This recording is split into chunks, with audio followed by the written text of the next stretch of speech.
ओम साई राम। मैं पूजा बाबा की बेटी बाबा से आज्ञा लेकर श्री साईं सच्चरित्र के अध्याय 48 का पठन शुरू कर रही हूँ। श्री साईं सच्चरित्र अध्याय 48। सद्गुरु के लक्षण, श्री शेवड़े और श्री सपटनेकर व श्रीमती सपटनेकर संतति दान। अध्याय प्रारंभ करने से पूर्व किसी ने हेमाड पंत से प्रश्न किया कि साईं बाबा गुरु थे या सद्गुरु। इसके उत्तर में हेमाड पंत ने सद्गुरु के लक्षणों का निम्न प्रकार वर्णन किया है। सद्गुरु के लक्षण: जो वेद और वेदांत तथा 6 शास्त्रों की शिक्षा प्रदान करके ब्रह्म विषयक मधुर व्याख्यान देने में पारंगत हो तथा जो अपने श्वासोच्छ्वास क्रियाओं पर नियंत्रण कर सहज ही मुद्राएं लगाकर अपने शिष्यों को मंत्रोपदेश दे, निश्चित अवधि में यथोचित संख्या का जाप करने का आदेश दे और केवल अपने वाक चातुर्य से ही उन्हें जीवन के अंतिम ध्येय का दर्शन कराता हो तथा जिसे स्वयं आत्म साक्षात्कार न हुआ हो, वह सद्गुरु नहीं, वर्ण जो अपने आचरणों से अलौकिक व पारलौकिक सुखों से विरक्ति की भावना का निर्माण कर हमें आत्मानुभूति का रसास्वादन करा दे तथा जो अपने शिष्यों को क्रियात्मक और प्रत्यक्ष ज्ञान आत्मानुभूति करा दे, उसे ही सद्गुरु कहते हैं। जो स्वयं ही आत्म साक्षात्कार से वंचित है, वे भला अपने अनुयायियों को किस प्रकार अनुभूति करा सकते हैं। सद्गुरु स्वप्न में भी अपने शिष्य से कोई लाभ या सेवा शुश्रूषा की लालसा नहीं करते, वरन स्वयं उनकी सेवा करने को ही उद्यत रहते हैं। उन्हें यह कभी भी भान नहीं होता है कि मैं कोई महान हूँ और मेरा शिष्य मुझसे तुच्छ है, अपितु उसे अपने ही सदृश या ब्रह्म स्वरूप समझा करते हैं। सद्गुरु की मुख्य विशेषता यही है कि उनके हृदय में सदैव परम शांति विद्यमान रहती है। वे कभी अस्थिर या अशांत नहीं होते और न उन्हें अपने ज्ञान का ही लेश मात्र गर्व होता है। उनके लिए राजा, रंक, स्वर्ग, अपवर्ग सब एक ही समान है। हेमाड पंत कहते हैं कि मुझे गत जन्मों के शुभ संस्कारों के परिणाम स्वरूप श्री साईं बाबा सदृश सद्गुरु के चरणों की प्राप्ति तथा उनके कृपा पात्र बनने का सौभाग्य प्राप्त हुआ। वे अपनी युवावस्था में चिलम के अतिरिक्त कुछ संग्रह न किया करते थे। न उनके बाल बच्चे तथा मित्र थे, न घर बार था और न उन्हें किसी प्रकार का आश्रय प्राप्त था। 18 वर्ष की अवस्था से ही उनका मनोनिग्रह बड़ा विलक्षण था। वे निर्भय होकर निर्जन स्थानों में विचरण करते एवं सदा आत्मलीन रहते थे। उनका कथन था कि मैं सदा भक्त के पराधीन रहता हूँ। जब वे शरीर में थे, उस समय भक्तों ने जो अनुभव किए, उनके समाधिस्थ होने के पश्चात आज भी जो उनके शरणागत हो चुके हैं, उन्हें उसी प्रकार अनुभव होते हैं। भक्तों को तो केवल इतना ही यथेष्ट है कि यदि वे अपने हृदय को भक्ति और विश्वास का दीपक बनाकर उसमें प्रेम की ज्योति प्रज्वलित करें, तो ज्ञान ज्योति आत्म साक्षात्कार स्वयं प्रकाशित हो उठेगी। प्रेम के अभाव में शुष्क ज्ञान व्यर्थ है। ऐसा ज्ञान किसी को भी लाभप्रद नहीं हो सकता। प्रेम के अभाव में संतोष नहीं होता, इसलिए हमारा प्रेम असीम और अटूट होना चाहिए। प्रेम की कीर्ति का गुणगान कौन कर सकता है, जिसकी तुलना में समस्त वस्तुएं तुच्छ जान पड़ती हैं। प्रेम रहित पठन पाठन सब निष्फल है। प्रेमांकुर के उदय होते ही भक्ति, वैराग्य, शांति और कल्याण रूपी संपत्ति सहज ही प्राप्त हो जाती है। जब तक किसी वस्तु के लिए प्रेम उत्पन्न नहीं होता, तब तक उसे प्राप्त करने की भावना ही उत्पन्न नहीं होती। इसलिए जहाँ व्याकुलता और प्रेम है, वहाँ भगवान स्वयं प्रकट हो जाते हैं। भाव में ही प्रेम अंतर्निहित है और वही मोक्ष का कारणीभूत है। यदि कोई व्यक्ति कलुषित भाव से भी किसी सच्चे संत के चरण पकड़ ले तो भी यह निश्चित है कि वह अवश्य तर जाएगा। ऐसी ही कथा नीचे दर्शाई गई है। श्री शेवड़े अक्कलकोट सोलापुर जिला के श्री सपटनेकर वकालत का अध्ययन कर रहे थे। एक दिन उनकी अपने सहपाठी श्री शेवड़े से भेंट हुई। अन्य और भी विद्यार्थी वहां एकत्रित हुए और सब ने अपनी अपनी अध्ययन संबंधी योग्यता का परस्पर परीक्षण किया।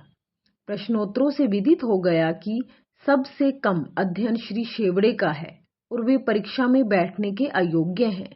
जब सब मित्रों ने मिलकर उनका उपहास किया, तब शेवड़े ने कहा कि यद्यपि मेरा अध्ययन अपूर्ण है, तो भी मैं परीक्षा में अवश्य उत्तीर्ण हो जाऊंगा। मेरे साईं बाबा ही सबको सफलता देने वाले हैं। श्री सपटनेकर को यह सुनकर आश्चर्य हुआ और उन्होंने श्री शेवड़े से पूछा कि ये साईं बाबा कौन है, जिनका तुम इतना गुणगान कर रहे हो। उन्होंने उत्तर दिया कि वे एक फकीर हैं, जो शिरडी अहमदनगर की एक मस्जिद में निवास करते हैं। वे महान सत्पुरुष हैं। ऐसे अन्य संत भी हो सकते हैं, परंतु वे उनसे अद्वितीय हैं। जब तक पूर्व जन्म के शुभ संस्कार संचित न हों, तब तक उनसे भेंट होना दुर्लभ है। मेरी तो उन पर पूर्ण श्रद्धा है। उनके श्रीमुख से निकले वचन कभी असत्य नहीं होते। उन्होंने ही मुझे विश्वास दिलाया है कि मैं अगले वर्ष परीक्षा में अवश्य उत्तीर्ण हो जाऊंगा। मेरा भी अटल विश्वास है कि मैं उनकी कृपा से परीक्षा में अवश्य ही सफलता पाऊंगा। श्री सपटनेकर को अपने मित्र के ऐसे विश्वास पर हंसी आ गई और साथ ही श्री साईं बाबा का भी उन्होंने उपहास किया। भविष्य में जब शेवड़े दोनों परीक्षाओं में उत्तीर्ण हो गए, तब सपटनेकर को यह जानकर बड़ा आश्चर्य हुआ। श्री सपटनेकर परीक्षा में उत्तीर्ण होने के पश्चात अक्कलकोट में रहने लगे और वहीं उन्होंने अपनी वकालत प्रारंभ कर दी। 10 वर्षों के पश्चात सन 1913 में उनके इकलौते पुत्र की गले की बीमारी से मृत्यु हो गई, जिससे उनका हृदय विचलित हो उठा। मानसिक शांति प्राप्त करने हेतु उन्होंने पंढरपुर, गांगनापुर और अन्य तीर्थ स्थानों की यात्रा की, परंतु उनकी अशांति पूर्ववत ही बनी रही। उन्होंने वेदांत का भी श्रवण किया, परंतु वह भी व्यर्थ ही सिद्ध हुआ। अचानक उन्हें शेवड़े के वचनों तथा श्री साईं बाबा के प्रति उनके विश्वास की स्मृति हो आई और उन्होंने विचार किया कि मुझे भी शिरडी जाकर बाबा के दर्शन करना चाहिए। वे अपने छोटे भाई पंडित राव के साथ शिरडी आए। बाबा के दर्शन कर उन्हें बड़ी प्रसन्नता हुई। जब उन्होंने समीप जाकर नमस्कार करके शुद्ध भावना से श्रीफल भेंट किया, तो बाबा तुरंत क्रोधित हो उठे और बोले कि यहाँ से निकल जाओ। सपटनेकर का सिर झुक गया और वे कुछ हटकर पीछे बैठ गए। वे जानना चाहते थे कि किस प्रकार उनके समक्ष उपस्थित होना चाहिए। किसी ने उन्हें बाला शिंपी का नाम सुझा दिया। सपटनेकर उनके पास गए और उनसे सहायता करने की प्रार्थना करने लगे। तब वे दोनों बाबा का एक चित्र मोल लेकर मस्जिद में आए।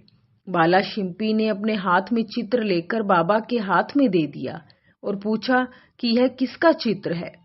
बाबा ने सपटनेकर की ओर संकेत कर कहा कि यह तो इसके, सपटनेकर की तरफ इशारा करके, यार का है। यह कहकर वे हंसने लगे और साथ ही सब भक्त मंडली भी हंसने लगी। बाला शिंपी के संकेत पर जब सपटनेकर उन्हें प्रणाम करने लगे, तो वे पुनः चिल्ला पड़े कि चल हट। सपटनेकर की समझ में नहीं आता था कि वे क्या करें।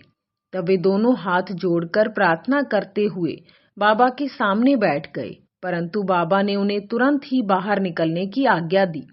वे दोनों बहुत ही निराश हुए। उनकी आज्ञा कौन टाल सकता था। आखिर सपटनेकर खिन्न हृदय शिरडी से वापस चले गए। उन्होंने मन ही मन प्रार्थना की कि हे साईं, मैं आपसे दया की भीख मांगता हूँ। कम से कम इतना ही आश्वासन दे दीजिए कि मुझे भविष्य में कभी न कभी आपके श्री दर्शनों की अनुमति मिलेगी। श्रीमती सपटनेकर। 1 वर्ष बीत गया, फिर भी उनके मन में शांति न आई। वे गाणगापुर गए, जहां उनके मन में अशांति और अधिक बढ़ गई। अतः वे माड़े गांव विश्राम के लिए पहुंचे और वहां से ही काशी जाने का निश्चय किया। प्रस्थान करने के 2 दिन पूर्व उनकी पत्नी को स्वप्न हुआ कि वे स्वप्न में एक गागर के लक्कड़ शाह के कुएं पर जल भरने जा रही है। वहां नीम के नीचे एक फकीर बैठा है, सिर पर एक कपड़ा बंधा हुआ है। फकीर उसके पास आकर कहने लगा कि मेरी प्रिय बच्ची, तुम क्यों व्यर्थ कष्ट उठा रही हो? मैं तुम्हारी गागर निर्मल जल से भर देता हूँ। तब फकीर के भय से वह खाली गागर लेकर ही लौट आई। फकीर भी उसके पीछे पीछे चला आया। इतने में ही घबराहट में उसकी निद्रा भंग हो गई और उसने आंखें खोल दी। यह स्वप्न उसने अपने पति को सुनाया। उन्होंने इसे शुभ शकुन जाना और वे दोनों शिरडी को रवाना हो गए। जब वे मस्जिद पहुंचे तो बाबा वहां उपस्थित न थे। वे लेंडी बाग गए हुए थे। उनके लौटने की प्रतीक्षा में वे वहीं बैठे रहे। जब बाबा लौटे तो उन्हें देखकर उनकी पत्नी को बड़ा आश्चर्य हुआ, क्योंकि स्वप्न में जिस फकीर के उसने दर्शन किए थे उनकी आकृति बाबा से बिल्कुल मिलती जुलती थी। उसने अति आदर सहित बाबा को प्रणाम किया और वहीं बैठे बैठे उन्हें निहारने लगी। उसका विनम्र स्वभाव देखकर बाबा अत्यंत प्रसन्न हो गए। अपनी पद्धति के अनुसार वे एक तीसरे व्यक्ति को अपने अनोखे ढंग से कहानी सुनाने लगे। मेरे हाथ, उदर, शरीर तथा कमर में बहुत दिनों से दर्द हुआ करता था। मैंने अनेक उपचार किए, परंतु मुझे कोई लाभ न पहुंचा। मैं औषधियों से ऊब उठा, क्योंकि मुझे उनसे कोई लाभ न हो रहा था। परंतु अब मुझे बड़ा अचंभा हो रहा है कि मेरी समस्त पीड़ाएं एकदम ही जाती रही। यद्यपि किसी का नाम नहीं लिया गया था, परंतु यह चर्चा स्वयं श्रीमती सपनेकर की थी। उनकी पीड़ा, जैसा बाबा ने अभी कहा, सर्वथा मिट गई और वे अत्यंत प्रसन्न हो गई। संतति दान। तब श्री सपनेकर दर्शन के लिए आगे बढ़े, परंतु उनका पूर्वोक्त वचनों से ही स्वागत हुआ कि चल हट। इस बार वे बहुत धैर्य और नम्रता धारण करके आए थे। उन्होंने कहा कि पिछले कर्मों के कारण ही बाबा मुझसे अप्रसन्न हैं और उन्होंने अपना चरित्र सुधारने का और बाबा से एकांत में भेंट करके अपने पिछले कर्मों की क्षमा मांगने का निश्चय किया। उन्होंने वैसा ही किया भी, और अब जब उन्होंने अपना मस्तक उनके श्री चरणों पर रखा तो बाबा ने उन्हें आशीर्वाद दिया। अभी सपनेकर उनके चरण दबाते हुए बैठे ही थे कि इतने में एक गडेरिन आई और बाबा की कमर दबाने लगी। तब वे सदैव की भांति एक बनिए की कहानी सुनाने लगे। जब उन्होंने उसके जीवन के अनेक परिवर्तन तथा उसके इकलौते पुत्र की मृत्यु का हाल सुनाया तो सपनेकर को अत्यंत आश्चर्य हुआ कि जो कथा वे सुना रहे हैं वह तो मेरी ही है। उन्हें बड़ा अचंभा हुआ कि उनको मेरे जीवन की प्रत्येक बात का पता कैसे चल गया। अब उन्हें विदित हो गया कि बाबा अंतर्यामी हैं और सबके हृदय का पूरा पूरा रहस्य जानते हैं। यह विचार उनके मन में आया ही था कि गडरिन से वार्तालाप चालू रखते हुए बाबा सपनेकर की ओर संकेत कर कहने लगे कि यह भला आदमी मुझ पर दोषारोपण करता है कि मैंने ही इसके पुत्र को मार डाला है। क्या मैं लोगों के बच्चों के प्राण हरण करता हूँ? फिर ये महाशय मस्जिद में आकर अब क्यों चीख पुकार मचाते हैं? अब मैं एक काम करूंगा, अब मैं उसी बालक को फिर से इनकी पत्नी के गर्भ में ला दूंगा। ऐसा कहकर बाबा ने अपना वरद हस्त सपनेकर के सिर पर रखा और उसे सांत्वना देते हुए कहा कि ये चरण अधिक पुरातन तथा पवित्र हैं। जब तुम चिंता से मुक्त होकर मुझ पर पूरा विश्वास करोगे तभी तुम्हें अपने ध्येय की प्राप्ति हो जाएगी। सपनेकर का हृदय गदगद हो उठा। तब अश्रुधारा से उनके चरण धोकर वे अपने निवास स्थान पर लौट आए और फिर पूजन की तैयारी कर नैवेद्य आदि लेकर वे सपत्नीक मस्जिद में आए। वे इसी प्रकार नित्य नैवेद्य चढ़ाते और बाबा से प्रसाद ग्रहण करते रहे। मस्जिद में अपार भीड़ होते हुए भी वे वहां जाकर उन्हें बार बार नमस्कार करते थे। एक दूसरे से सिर टकराते देखकर बाबा ने उनसे कहा कि प्रेम तथा श्रद्धा द्वारा किया हुआ एक नमस्कार ही मुझे पर्याप्त है। उसी रात्रि को उन्हें चावड़ी का उत्सव देखने का भी सौभाग्य प्राप्त हुआ और उन्हें बाबा ने पांडुरंग के रूप में दर्शन दिए। जब वे दूसरे दिन वहां से प्रस्थान करने लगे तो उन्होंने विचार किया कि पहले दक्षिणा में बाबा को 1 रुपया दूंगा।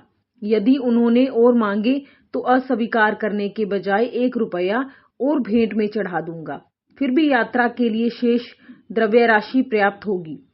जब उन्होंने मस्जिद जाकर बाबा को 1 रुपया दक्षिणा दी तो बाबा ने भी उनकी इच्छा जानकर 1 रुपया उनसे मांगा।